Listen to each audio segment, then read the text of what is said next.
ನಾಗಮಂಗಲದಲ್ಲಿ ಈಗ ಶಾಂತಿಯ ಜಪ ನಡೀತಾ ಇದೆ. ನಾಗಮಂಗಲ ಶಾಂತಿ ಸಭೆಯಲ್ಲಿ ಏನೇನಾಯ್ತು, ಯಾಕಾಯ್ತು? ನಾಗಮಂಗಲದಲ್ಲಿ ಮಾಧ್ಯಮಗಳನ್ನ ಹೊರಗಿಟ್ಟು ಶಾಂತಿ ಸಭೆಯನ್ನ ಮಾಡಿದ್ರು. ಯಾತಕ್ಕೋಸ್ಕರ ಹಂಗ್ ಮಾಡಿದ್ರು ಅಂತ ಸೀಕ್ರೆಟ್ ಏನಿತ್ತು?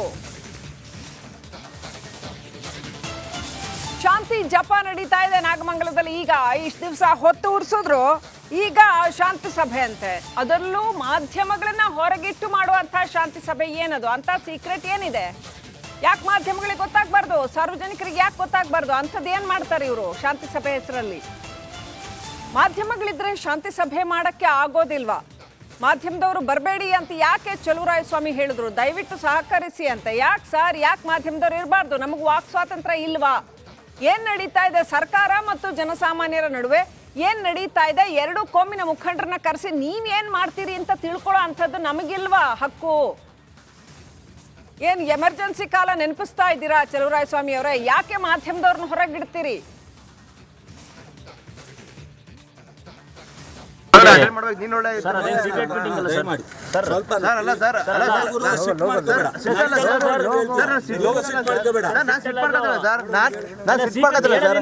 ಅವ್ರು ಹೇಳೋದಲ್ಲ ಹೇಳ್ತಾ ಇರೋದು, ಇರೋ ಸೀಕ್ವೆನ್ಸ್ ನಾವ್ ಹೇಳ್ತಾ ಇರೋದು ಅಷ್ಟೇ. ನಾವ್ ಹೇಳ್ತದ್ದು ಸರ್ ಗುಪ್ತ ಸಭೆ ಅಲ್ಲ ಸರ್ ಇದು. ಇದು ಶಾಂತಿ ಸಭೆ. ಪ್ರಸ್ತವನ್ನ ಸೇರಿಸ್ಕೊಂಡು ಶಾಂತಿ ಸಭೆ ಮಾಡ್ಲಿಕ್ಕೆ ಆಗಲ್ಲ. ದಯಮಾಡಿ ಕೇಳಿ. ನನ್ನ ಸಹಕಾರ ಸದಾ ಇದೆ, ಮುಂದೂ ಇರುತ್ತೆ. ನನ್ನ ಸಹಕಾರ ಸದಾ ಇದೆ, ಮುಂದೂ ಇರುತ್ತೆ. ಜಾಸ್ತಿ ಹೇಳಲ್ಲ, ಅರ್ಥ ಮಾಡ್ಕೊ. ಜಾಸ್ತಿ ಹೇಳಲ್ಲ. ವಿಜಯಸ್ಥಳದಲ್ಲಿ ಸಮಾಧಾನಗಿರಿ ಒಂದು ವಾಪಸ್ ಬಂದು ಬ್ರೀಫ್ ಮಾಡ್ತೀನಿ ಪ್ಲೀಸ್. ಇವತ್ತಿಗೆ ನಿಮ್ಮ ಸಂಬಂಧ ಮುಗಿದೋಗಲ್ಲ. ವಿಶ್ವಾಸ ಇವತ್ತಿಗೆ ಮುಗಿದೋಗಲ್ಲ. ಇವತ್ತಿಗೆ ಸಂಬಂಧ ವಿಶ್ವಾಸ ಎಲ್ಲ ಮುಗಿದೋಗಲ್ಲ ಗುರು, ಪ್ಲೀಸ್.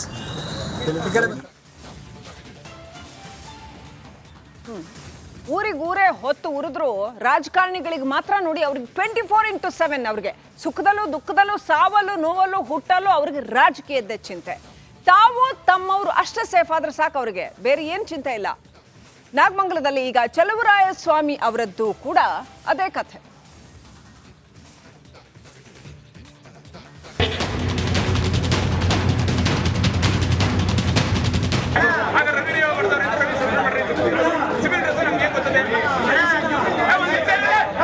ನೋಡಿ, ನಾಗಮಂಗಲದಲ್ಲಿ ಪೊಲೀಸರಿಗೆ ಕಿಮ್ಮತ್ತೇ ಇಲ್ವಾ? ಇವರು ಇಲ್ಲಿ ಹಿಂಗೆ ಆವಾಜ್ ಹಾಕೋದು ನೋಡ್ತಿದ್ರೆ ಅಂಥದ್ದೊಂದು ಅನುಮಾನ ಮೂಡುತ್ತೆ. ಅರೆಸ್ಟೂ ಆಗಿಲ್ಲ, FIR ನಲ್ಲೂ ಇಲ್ಲ ರಾಜೇಶ್ ಹೆಸರು. ನಾಗಮಂಗಲದಲ್ಲಿ ಆಪ್ತನ ಬೆನ್ನಿಗೆ ನಿಂತ ಸಚಿವರು. ನಾಗಮಂಗಲದಲ್ಲಿ ನಡೆದ ಗಲಭೆ ವಿಚಾರದಲ್ಲೂ ರಾಜಕೀಯ ನಿಂತಿಲ್ಲ. ಒಂದು ಕಡೆ ಅಮಾಯಕರನ್ನ ಒದ್ದು ಒಳಗೆ ಹಾಕಿರೋ ಪೊಲೀಸರು ಪ್ರಭಾವಿಗಳ ಪಕ್ಕಕ್ಕೂ ಹೋದಂತೆ ಕಾಣ್ತಾ ಇಲ್ಲ. ಅಲ್ಲಿ ಭದ್ರತಾ ವೈಫಲ್ಯ ಒಂದಾದ್ರೆ ಇಲ್ಲಿ ರಾಜಕೀಯ ಪ್ರಭಾವವು ಪ್ರಶ್ನೆ ಮೂಡುವಂತಿದೆ. ನಾಗಮಂಗಲ ಗಲಾಟೆ ವಿಡಿಯೋದಲ್ಲಿ ಬ್ಲಾಕ್ ಕಾಂಗ್ರೆಸ್ ಅಧ್ಯಕ್ಷ ರಾಜೇಶ್ ಇರುವುದು ಸ್ಪಷ್ಟವಾಗಿ ಕಾಣುತ್ತಿದೆ. ಆದರೆ ಇವರನ್ನು ಅರೆಸ್ಟ್ ಮಾಡಿಲ್ಲ. FIR ನಲ್ಲೂ ರಾಜೇಶ್ ಹೆಸರು ಇಲ್ಲ. ಅಸಲಿಗೆ ಪೊಲೀಸ್ ಠಾಣೆಗೆ ಎದುರು ಧರಣಿಗೆ ಪೊಲೀಸರನ್ನ ಕರೆದೊಯ್ದಿದ್ದೇ ರಾಜೇಶ್. ಅಲ್ಲಿ ಗಲಾಟೆ ಮಾಡಿದ್ದು, ಪೊಲೀಸರೊಂದಿಗೆ ವಾಗ್ವಾದ ನಡೆಸಿದ್ದು ಸಹ ಇದೇ ರಾಜೇಶ್ ಹಾಗೂ ಆತನ ಮಗ ಸಂಜಯ್. ಈಗ ಪೊಲೀಸರು ಹಾಕಿರೋ FIR ನಲ್ಲೇ ಸಂಜಯನ್ನ 6ನೇ ಆರೋಪಿಯನ್ನಾಗಿ ಮಾಡಲಾಗಿದೆ. ಎಷ್ಟೆಲ್ಲ ಆದರೂ ರಾಜೇಶ್ ಹೆಸರನ್ನ ಮಾತ್ರ ಎಲ್ಲೂ ಉಲ್ಲೇಖಿಸಿಲ್ಲ. ಇದನ್ನ ಪ್ರಶ್ನೆ ಮಾಡಿದ್ರೆ ನಾವು ಯಾರನ್ನೂ ರಕ್ಷಿಸೋ ಕೆಲಸ ಮಾಡಿಲ್ಲ, CCTV ಆಧರಿಸಿ ಅರೆಸ್ಟ್ ಮಾಡಿದ್ರೆ 500 ಜನರನ್ನ ಬಂಧಿಸಬೇಕಾಗುತ್ತೆ ಅಂತ ಸಚಿವ ಚಲುವರಾಯಸ್ವಾಮಿ ಸಬೂಬು ಹೇಳ್ತಾರೆ. ಒಂದು ನಿಮಿಷ ಕೇಳಪ್ಪ, ರಾಜೇಶ್ ಅದರಲ್ಲಿ ಇನ್ವಾಲ್ವ್ ಆಗಿಲ್ಲ. ರಾಜೇಶು ಅಲ್ಲಿ ಇದಕ್ಕೆ ಹೋಗಿದ್ದಾನೆ, ಸ್ಪಾಟ್ಗೆ, ಪೊಲೀಸ್ ಸ್ಟೇಷನ್ಗೆ ಗಣಪತಿ ಹೋದಾಗ. ಸೊ ಆ ಗಣಪತಿ ವಿಸರ್ಜನೆ ಮಾಡಿಸ್ಲಿಕ್ಕೆ ಹೋಗಿದ್ದಾನೆ. ನನಗೆ ಪೊಲೀಸ್ನವ್ರು ಫೋನ್ ಮಾಡಿದ್ರು, ಈ ಗಣಪತಿ ಸ್ಟೇಷನ್ಗೆ ಬಂದಿದೆ ಅಂತ. ನಾನೇ ಫೋನ್ ಮಾಡಿ ಬೈದು ಮೊದಲು ಗಣಪತಿನ ತೊಗೊಂಡೋಗಿ ವಿಸರ್ಜನೆ ಮಾಡಿಸಿ ಈ ಥರ ಎಲ್ಲ ಮಾಡಬಾರ್ದಂತ. ಅವನ ಮಗ ಆ ಗಣಪತಿ ಟೀಮ್ ಒಳಗಿದ್ದ, ಅವನ್ನ ಅರೆಸ್ಟ್ ಮಾಡಿದ್ದಾರೆ. ಅವನ ಮಗ ಅಂತೇನು ಬಿಟ್ಟಿಲ್ಲ ರಾಜೇಶ. ಸೊ ಅದನ್ನು ಸ್ಟೇಷನ್ ಹತ್ರ ಹೋಗಿದ್ದಾನೆ ವಿನ ಈ ಗಲಾಟೆಗೆ ಇನ್ವಾಲ್ವ್ಮೆಂಟ್ ಅಂತಲ್ಲ. ಆ ಥರ ನೀವು CCTVಲಿರೋರು ಅರೆಸ್ಟ್ ಮಾಡಿದ್ರೆ 500 ಜನ ಅರೆಸ್ಟ್ ಮಾಡಬೇಕಾಗುತ್ತೆ.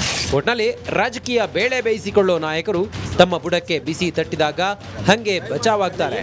ಎಲ್ಲಿ ರಾಜೇಶ್ ವಿಷಯದಲ್ಲಿ ಪೊಲೀಸರು ವೀಕ್ ಆದ್ರ ಅಥವಾ ರಾಜಕಾರಣಿಗಳೇ ಸ್ಟ್ರಾಂಗ್ ಆದ್ರ ಗೊತ್ತಿಲ್ಲ. Anand, bureau report, Republic Kannada.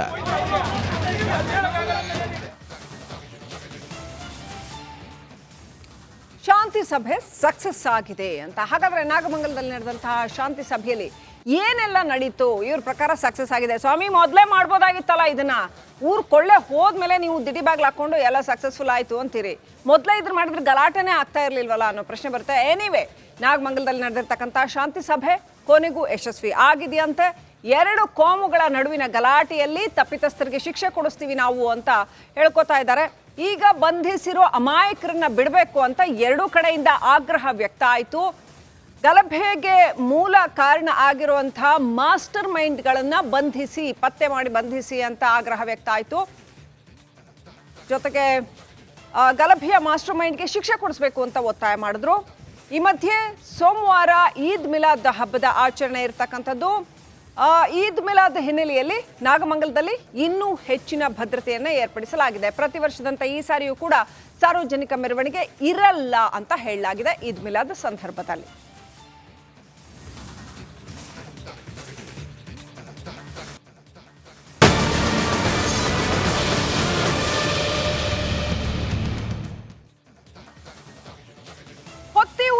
ನಾಗಮಂಗಲದಲ್ಲಿ ಈಗ ಶಾಂತಿಯ ಜಪ ನಡೀತಾ ಇದೆ. ನಾಗಮಂಗಲ ಶಾಂತಿ ಸಭೆಯಲ್ಲಿ ಏನೇನಾಯ್ತು, ಯಾಕಾಯ್ತು? ನಾಗಮಂಗಲದಲ್ಲಿ ಮಾಧ್ಯಮಗಳನ್ನ ಹೊರಗಿಟ್ಟು ಶಾಂತಿ ಸಭೆಯನ್ನ ಮಾಡಿದ್ರು. ಯಾತಕ್ಕೋಸ್ಕರ ಹಂಗ್ ಮಾಡಿದ್ರು ಅಂತ ಸೀಕ್ರೆಟ್ ಏನಿತ್ತು? ಶಾಂತಿ ಜಪ ನಡೀತಾ ಇದೆ ನಾಗಮಂಗಲದಲ್ಲಿ. ಈಗ ಇಷ್ಟು ದಿವಸ ಹೊತ್ತು ಉರ್ಸಿದ್ರು, ಈಗ ಶಾಂತಿ ಸಭೆ ಅಂತೆ. ಅದರಲ್ಲೂ ಮಾಧ್ಯಮಗಳನ್ನ ಹೊರಗಿಟ್ಟು ಮಾಡುವಂತಹ ಶಾಂತಿ ಸಭೆ ಏನದು ಅಂತ ಸೀಕ್ರೆಟ್ ಏನಿದೆ? ಯಾಕೆ ಮಾಧ್ಯಮಗಳಿಗೆ ಗೊತ್ತಾಗ್ಬಾರ್ದು? ಸಾರ್ವಜನಿಕರಿಗೆ ಯಾಕೆ ಗೊತ್ತಾಗ್ಬಾರ್ದು? ಅಂಥದ್ದು ಏನ್ ಮಾಡ್ತಾರೆ ಇವರು ಶಾಂತಿ ಸಭೆ ಹೆಸರಲ್ಲಿ? ಮಾಧ್ಯಮಗಳಿದ್ರೆ ಶಾಂತಿ ಸಭೆ ಮಾಡಕ್ಕೆ ಆಗೋದಿಲ್ವಾ? ಮಾಧ್ಯಮದವರು ಬರಬೇಡಿ ಅಂತ ಯಾಕೆ ಚಲುವರಾಯಸ್ವಾಮಿ ಹೇಳಿದ್ರು? ದಯವಿಟ್ಟು ಸಹಕರಿಸಿ ಅಂತ. ಯಾಕೆ ಸರ್, ಯಾಕೆ ಮಾಧ್ಯಮದವ್ರು ಇರಬಾರ್ದು? ನಮಗೆ ವಾಕ್ ಸ್ವಾತಂತ್ರ್ಯ ಇಲ್ವಾ? ಏನ್ ನಡೀತಾ ಇದೆ ಸರ್ಕಾರ ಮತ್ತು ಜನಸಾಮಾನ್ಯರ ನಡುವೆ? ಏನ್ ನಡೀತಾ ಇದೆ? ಎರಡು ಕೋಮಿನ ಮುಖಂಡರನ್ನ ಕರೆಸಿ ನೀವೇನ್ ಮಾಡ್ತೀರಿ ಅಂತ ತಿಳ್ಕೊಳ್ಳೋ ಅಂಥದ್ದು ನಮಗಿಲ್ವಾ ಹಕ್ಕು? ಏನ್ ಎಮರ್ಜೆನ್ಸಿ ಕಾಲ ನೆನಪಿಸ್ತಾ ಇದ್ದೀರಾ ಚಲುವರಾಯಸ್ವಾಮಿ ಅವರೇ? ಯಾಕೆ ಮಾಧ್ಯಮದವ್ರನ್ನ ಹೊರಗಿಡ್ತೀರಿ?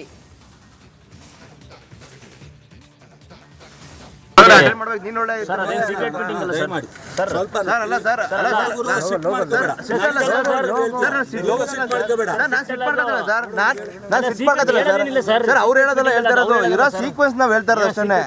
ನಾವ್ ಹೇಳ್ತದ್ದು ಸರ್ ಗುಪ್ತ ಸಭೆ ಅಲ್ಲ ಸರ್ ಇದು. ಕೇಳಪ್ಪ, ಇದು ಶಾಂತಿ ಸಭೆ. ಪ್ರೆಸ್ಸನ್ನ ಸೇರಿಸ್ಕೊಂಡು ಶಾಂತಿ ಸಭೆ ಮಾಡ್ಲಿಕ್ಕೆ ಆಗಲ್ಲ. ದಯಮಾಡಿ ಕೇಳಿ. ನನ್ನ ಸಹಕಾರ ಸದಾ ಇದೆ, ಮುಂದೂ ಇರುತ್ತೆ. ನನ್ನ ಸಹಕಾರ ಸದಾ ಇದೆ, ಮುಂದೂ ಇರುತ್ತೆ. ಜಾಸ್ತಿ ಹೇಳಲ್ಲ, ಅರ್ಥ ಮಾಡ್ಕೋ. ಜಾಸ್ತಿ ಹೇಳಲ್ಲ. ವಿಜಾಸ್ ತಗೊಳ್ಳಿ, ಸಮಾಧಾನಗಿರಿ, ಒಂದು ವಾಪಸ್ ಬಂದು ಬ್ರೀಫ್ ಮಾಡ್ತೀನಿ ಪ್ಲೀಸ್. ಇವತ್ತಿಗೆ ನಿಮ್ಮ ಸಂಬಂಧ ಮುಗಿದೋಗಲ್ಲ. ವಿಶ್ವಾಸ ಇವತ್ತಿಗೆ ಮುಗಿದೋಗಲ್ಲ. ಇವತ್ತಿಗೆ ಸಂಬಂಧ ವಿಶ್ವಾಸ ಎಲ್ಲ ಮುಗಿದೋಗಲ್ಲ ಗುರು, ಪ್ಲೀಸ್.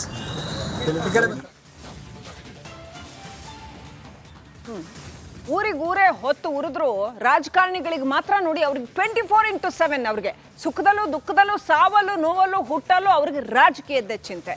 ತಾವು ತಮ್ಮವರು ಅಷ್ಟೇ ಸೇಫ್ ಆದ್ರೆ ಸಾಕು ಅವ್ರಿಗೆ, ಬೇರೆ ಏನು ಚಿಂತೆ ಇಲ್ಲ. ನಾಗಮಂಗಲದಲ್ಲಿ ಈಗ ಚಲುವರಾಯಸ್ವಾಮಿ ಅವರದ್ದು ಕೂಡ ಅದೇ ಕಥೆ.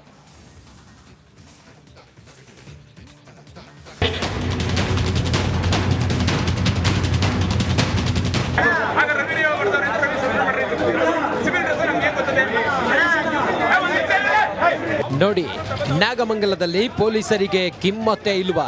ಇವರು ಇಲ್ಲಿ ಹಿಂಗೆ ಆವಾಜ್ ಹಾಕೋದು ನೋಡ್ತಿದ್ರೆ ಅಂಥದ್ದೊಂದು ಅನುಮಾನ ಮೂಡುತ್ತೆ. ಅರೆಸ್ಟೂ ಆಗಿಲ್ಲ, FIR-ನಲ್ಲೂ ಇಲ್ಲ ರಾಜೇಶ್ ಹೆಸರು. ನಾಗಮಂಗಲದಲ್ಲಿ ಆಪ್ತನ ಬೆನ್ನಿಗೆ ನಿಂತ ಸಚಿವರು. ನಾಗಮಂಗಲದಲ್ಲಿ ನಡೆದ ಗಲಭೆ ವಿಚಾರದಲ್ಲೂ ರಾಜಕೀಯ ನಿಂತಿಲ್ಲ. ಒಂದು ಕಡೆ ಅಮಾಯಕರನ್ನ ಒದ್ದು ಒಳಗೆ ಹಾಕಿರೋ ಪೊಲೀಸರು ಪ್ರಭಾವಿಗಳ ಪಕ್ಕಕ್ಕೂ ಹೋದಂತೆ ಕಾಣ್ತಾ ಇಲ್ಲ. ಅಲ್ಲಿ ಭದ್ರತಾ ವೈಫಲ್ಯ ಒಂದಾದ್ರೆ ಇಲ್ಲಿ ರಾಜಕೀಯ ಪ್ರಭಾವವು ಪ್ರಶ್ನೆ ಮೂಡುವಂತಿದೆ. ನಾಗಮಂಗಲ ಗಲಾಟೆ ವಿಡಿಯೋದಲ್ಲಿ ಬ್ಲಾಕ್ ಕಾಂಗ್ರೆಸ್ ಅಧ್ಯಕ್ಷ ರಾಜೇಶ್ ಇರುವುದು ಸ್ಪಷ್ಟವಾಗಿ ಕಾಣುತ್ತಿದೆ. ಆದರೆ ಇವರನ್ನು ಅರೆಸ್ಟ್ ಮಾಡಿಲ್ಲ. FIR-ನಲ್ಲೂ ರಾಜೇಶ್ ಹೆಸರು ಇಲ್ಲ. ಅಸಲಿಗೆ ಪೊಲೀಸ್ ಠಾಣೆಗೆ ಎದುರು ಧರಣಿಗೆ ಪೊಲೀಸರನ್ನ ಕರೆದೊಯ್ದಿದ್ದೇ ರಾಜೇಶ್. ಅಲ್ಲಿ ಗಲಾಟೆ ಮಾಡಿದ್ದು, ಪೊಲೀಸರೊಂದಿಗೆ ವಾಗ್ವಾದ ನಡೆಸಿದ್ದು ಸಹ ಇದೇ ರಾಜೇಶ್ ಹಾಗೂ ಆತನ ಮಗ ಸಂಜಯ್. ಈಗ ಪೊಲೀಸರು ಹಾಕಿರೋ FIR-ನಲ್ಲೇ ಸಂಜಯನ್ನ 6ನೇ ಆರೋಪಿಯನ್ನಾಗಿ ಮಾಡಲಾಗಿದೆ. ಎಷ್ಟೆಲ್ಲ ಆದರೂ ರಾಜೇಶ್ ಹೆಸರನ್ನ ಮಾತ್ರ ಎಲ್ಲೂ ಉಲ್ಲೇಖಿಸಿಲ್ಲ. ಇದನ್ನ ಪ್ರಶ್ನೆ ಮಾಡಿದ್ರೆ ನಾವು ಯಾರನ್ನು ರಕ್ಷಿಸೋ ಕೆಲಸ ಮಾಡಿಲ್ಲ, ಸಿಸಿಟಿವಿ ಆಧರಿಸಿ ಅರೆಸ್ಟ್ ಮಾಡಿದ್ರೆ 500 ಜನರನ್ನ ಬಂಧಿಸಬೇಕಾಗುತ್ತೆ ಅಂತ ಸಚಿವ ಚಲುವರಾಯಸ್ವಾಮಿ ಸಬೂಬು ಹೇಳ್ತಾರೆ. ಒಂದು ನಿಮಿಷ ಕೇಳಪ್ಪ, ರಾಜೇಶ್ ಅದರಲ್ಲಿ ಇನ್ವಾಲ್ವ್ ಆಗಿಲ್ಲ. ರಾಜೇಶು ಅಲ್ಲಿ ಇದಕ್ಕೆ ಹೋಗಿದ್ದಾನೆ, ಸ್ಪಾಟ್ಗೆ, ಪೊಲೀಸ್ ಸ್ಟೇಷನ್ಗೆ ಗಣಪತಿ ಹೋದಾಗ. ಸೊ ಆ ಗಣಪತಿ ವಿಸರ್ಜನೆ ಮಾಡಿಸ್ಲಿಕ್ಕೆ ಹೋಗಿದ್ದಾನೆ. ನನಗೆ ಪೊಲೀಸ್ನವ್ರು ಫೋನ್ ಮಾಡಿದ್ರು, ಈ ಗಣಪತಿ ಸ್ಟೇಷನ್ಗೆ ಬಂದಿದೆ ಅಂತ. ನಾನೇ ಫೋನ್ ಮಾಡಿ ಬೈದು ಮೊದಲು ಗಣಪತಿನ ತೊಗೊಂಡೋಗಿ ವಿಸರ್ಜನೆ ಮಾಡಿಸಿ ಈ ಥರ ಎಲ್ಲ ಮಾಡಬಾರ್ದಂತ. ಅವನ ಮಗ ಆ ಗಣಪತಿ ಟೀಮ್ ಒಳಗಿದ್ದ, ಅವನ್ನ ಅರೆಸ್ಟ್ ಮಾಡಿದ್ದಾರೆ. ಅವನ ಮಗ ಅಂತೇನು ಬಿಟ್ಟಿಲ್ಲ. ರಾಜೇಶ ಸೊ ಅದನ್ನು ಸ್ಟೇಷನ್ ಹತ್ರ ಹೋಗಿದ್ದಾನೆ ವಿನಃ ಈ ಗಲಾಟೆಗೆ ಇನ್ವಾಲ್ವ್ಮೆಂಟ್ ಅಂತಲ್ಲ. ಆ ಥರ ನೀವು CCTV ಇರೋರು ಅರೆಸ್ಟ್ ಮಾಡಿದ್ರೆ 500 ಜನ ಅರೆಸ್ಟ್ ಮಾಡಬೇಕಾಗುತ್ತೆ. ಒಟ್ನಲ್ಲಿ ರಾಜಕೀಯ ಬೇಳೆ ಬೇಯಿಸಿಕೊಳ್ಳೋ ನಾಯಕರು ತಮ್ಮ ಬುಡಕ್ಕೆ ಬಿಸಿ ತಟ್ಟಿದಾಗ ಹಂಗೆ ಬಚಾವಾಗ್ತಾರೆ. ಎಲ್ಲಿ ರಾಜೇಶ್ ವಿಷಯದಲ್ಲಿ ಪೊಲೀಸರು ವೀಕ್ ಆದ್ರ ಅಥವಾ ರಾಜಕಾರಣಿಗಳೇ ಸ್ಟ್ರಾಂಗ್ ಆದ್ರ ಗೊತ್ತಿಲ್ಲ. Anand, bureau report, Republic Kannada.